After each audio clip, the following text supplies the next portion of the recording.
So this one is wild. I don't even know what to think about this. This is another one of those situations where you have somebody that's a part of the justice system that is doing something super shady, okay? So in Oklahoma City, a new Oklahoma judge could lose her job for sending more than 500 text messages to her bailiff during a murder trial, including messages mocking the prosecutor, praising the defense attorney, and calling a key witness a liar. Oh my gosh. What is going on here? And when I was reading this update, they have literally a picture of her. Like there is a camera placed in this courtroom behind the judge, and it's showing a picture of her texting on her phone. Now, what's interesting is this judge has already been in trouble one other time, too. So this is now the second time with phone issues. Dude, judges are normally so highly regarded because they've put in work.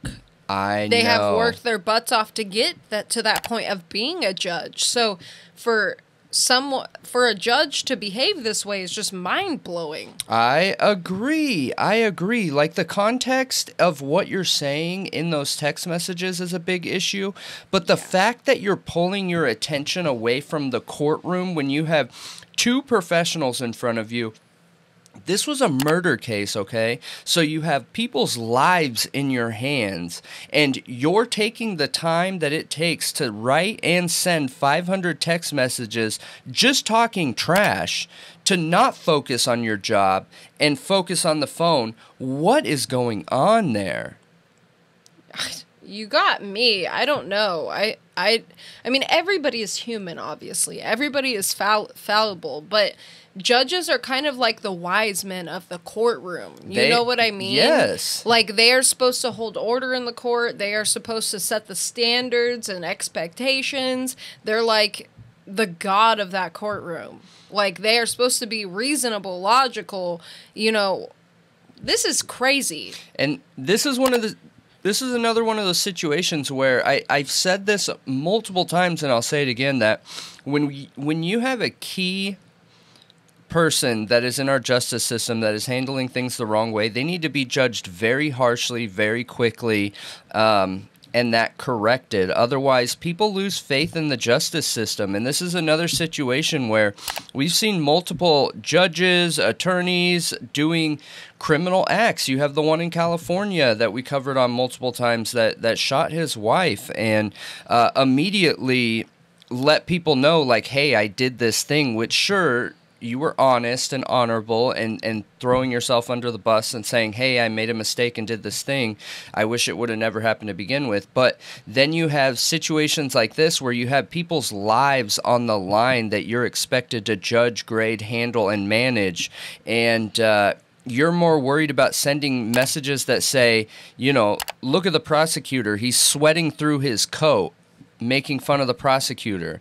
And then he says, during questioning she says, it's a she, during questioning of potential jurors and asking, why does he have baby hands? Sent that to the bailiff. And then my gosh. The text described the defense attorney as awesome and can I clap for her? And then Soderstrom also texted a laughing emoji icon to the bailiff who had made a crass and demeaning reference to the prosecuting attorney's genitals. What? Yeah.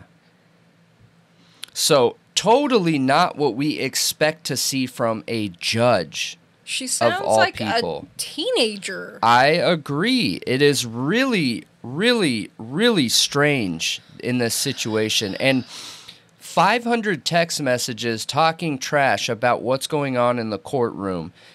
I agree with the statements here that she's showing a pattern.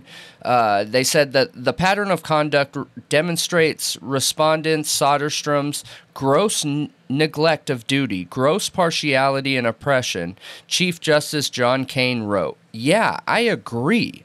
Yeah, so does it say anywhere in there that she had some kind of personal relationship with the bailiff? I don't know, but to me that doesn't matter. Yeah, but I understand like why they could be talking it so personally more if there was some kind of relationship there, but for me that doesn't matter in this, whether you have some kind of relationship with them or not. It just should have never happened, period, regardless what the circumstances are around it. Is that okay for a judge to have a relationship with a bailiff? I don't know. They aren't judging her on that, so I have no idea. But I do know that it's not okay for you to not be able to be present in the courtroom when there are people's lives on the line. Yeah. That's not okay. Yeah. But I'm curious what you guys think, because there have been people that have responded to this saying, it's whatever. The judge could and should do whatever they want as long as they're able to do their job. And I personally don't agree with that. I think that the judge needs to be present and have a singular focus of the courtroom and what's going on in the court. But, that could be my hot dog brain. I don't know. Let me know what you guys think. Yeah. Yeah, I don't agree. It's just horrible. But we want to know what you think. Yes. So,